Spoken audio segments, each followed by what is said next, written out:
Every human society on Earth has discovered ways to transform food, and one method became almost inseparable from being human: cooking. No other animal regularly takes raw ingredients and deliberately transforms them with heat. But somewhere in our distant past, one of our ancestors did exactly that. The strange thing is, we have no idea who did it first. Maybe it wasn't even intentional. Imagine a wildfire sweeping across an ancient landscape. The flames disappear, leaving behind a blackened world. But beneath the ash, something smells different. Perhaps it was a root accidentally roasted beneath the hot ground. Perhaps it was meat left behind by the fire. Someone was hungry enough to take the first bite, and the food was softer, easier to chew, and perhaps, surprisingly, better tasting. Was this how humans discovered cooking? Maybe. But the first cooked meal left no recipe behind, and that creates one of the greatest mysteries in human evolution, because our bodies seem to contain clues that something enormous changed. Over evolutionary time, human teeth became smaller, our jaws became less massive than those of earlier hominins, and our digestive system became adapted to an increasingly energy-rich diet. At the same time, our brains became extraordinarily expensive organs to maintain. Something had changed the way our ancestors acquired energy. Cooking may have been one important part of that transformation. But there is a problem. Some anatomical changes appeared extremely deep in our evolutionary past. Clear archaeological evidence for regular cooking appears much later. So when did humans actually begin cooking? To understand the mystery, we first need to understand the advantage. What exactly happens when you put raw food over a fire? The answer goes far beyond making dinner taste better. Heat physically transforms the structure of food, and that can change how easily our bodies extract nutrients from it. In a sense, cooking begins processing food before you even take a bite. Fire starts doing some of the work your teeth and digestive system would otherwise do, and for an energy-hungry animal, that could be a major advantage. To see why, let's start with one of humanity's oldest food sources: starch. Raw starchy foods can be surprisingly difficult to process. Their starch is locked inside tightly packed structures. But add water and heat, and those structures begin to change. The starch absorbs water and begins to swell. This process is known as starch gelatinization. The result is food our digestive enzymes can often access more easily. And starch was only part of the story. Heat also changes the proteins inside food. Proteins begin folded into complex microscopic structures.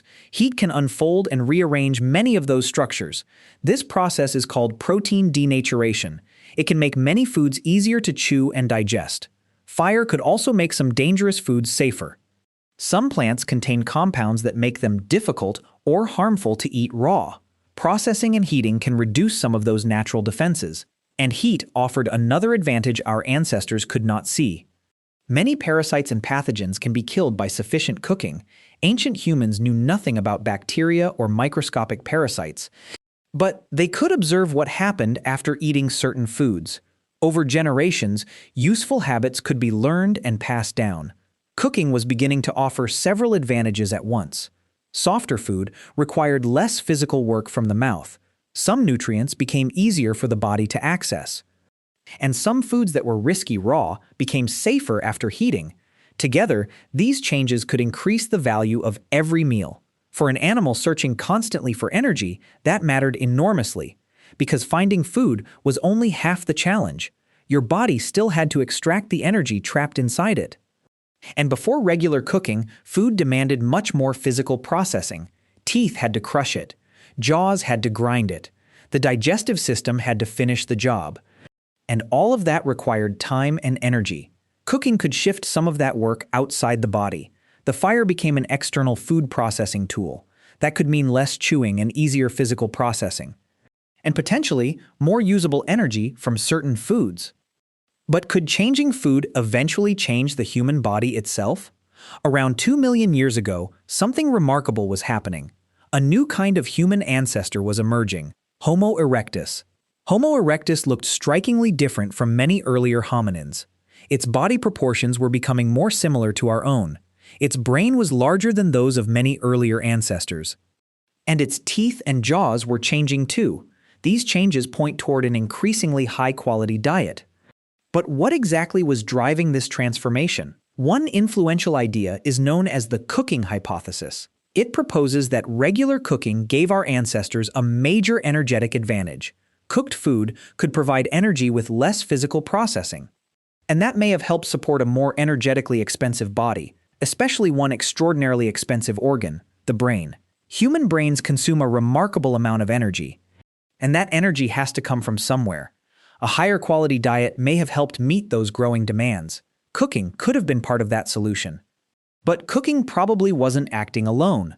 Stone tools were already transforming the way food was processed. Cutting meat reduced the work required from teeth and jaws. Pounding could break tough plant foods into softer pieces. And access to meat and marrow provided concentrated sources of energy. Human dietary evolution was probably not driven by one invention alone. It was likely a combination of biology, behavior, tools, and food. Still, cooking offers a powerful explanation for part of the story. There is just one enormous problem. If humans were cooking this early, where are the fires? Fire is surprisingly difficult to preserve for hundreds of thousands of years. A temporary fire can vanish almost completely from the archaeological record, especially when it burned in the open, so the earliest evidence may simply have disappeared. But scientists cannot rely on missing evidence alone. They need physical traces that survived. And some of the earliest convincing clues come from deep underground.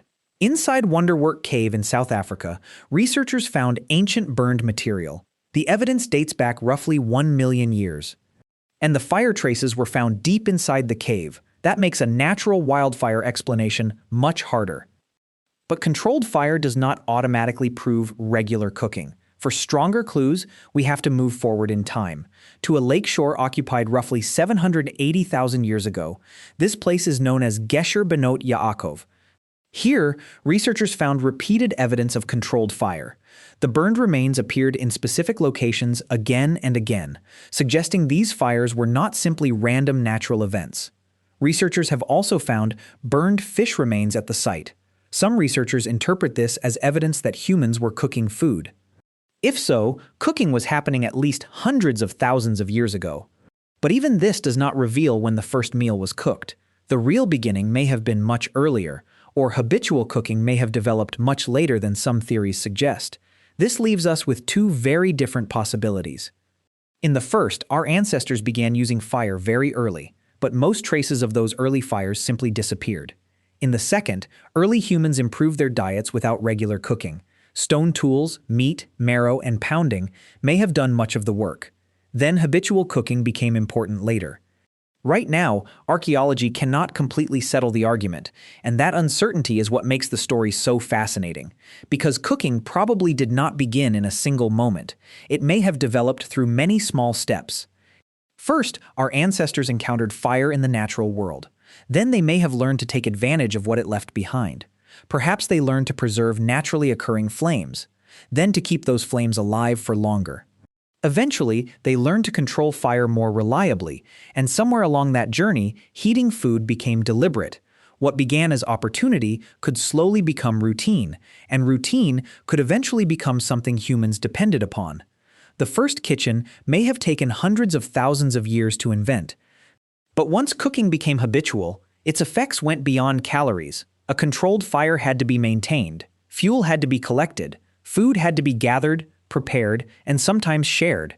The fire created a predictable place for people to return to, a place where food could be processed together, and where knowledge could pass from one generation to another. Fire also extended useful activity beyond sunset. People could remain together after darkness covered the landscape. It created new opportunities for teaching, cooperation, and social interaction. But we should be careful not to make fire responsible for everything. Cooking did not suddenly create language or human society. Human evolution was far more complicated than one invention. But cooking may have become one powerful part of that larger transformation. So, when did ancient humans actually start cooking? The most accurate answer is frustratingly simple. We don't know exactly. Some theories place habitual cooking nearly 2 million years ago. But direct evidence from that far back remains uncertain. By around 1 million years ago, controlled fire evidence becomes more convincing, and later sites provide increasingly strong clues about cooking itself. The first cook probably left us no name, and the first cooked meal left us no recipe. Maybe it began with a wildfire. Maybe someone simply tasted food transformed by accident. Maybe deliberate cooking emerged gradually over countless generations. What we do know is that humans eventually made fire part of everyday life, and once food regularly met fire, the relationship between humans and food changed forever. Today, we still transform food with the same basic force. We may never know exactly when the first kitchen appeared, but every kitchen today carries a trace of humanity's ancient relationship with fire.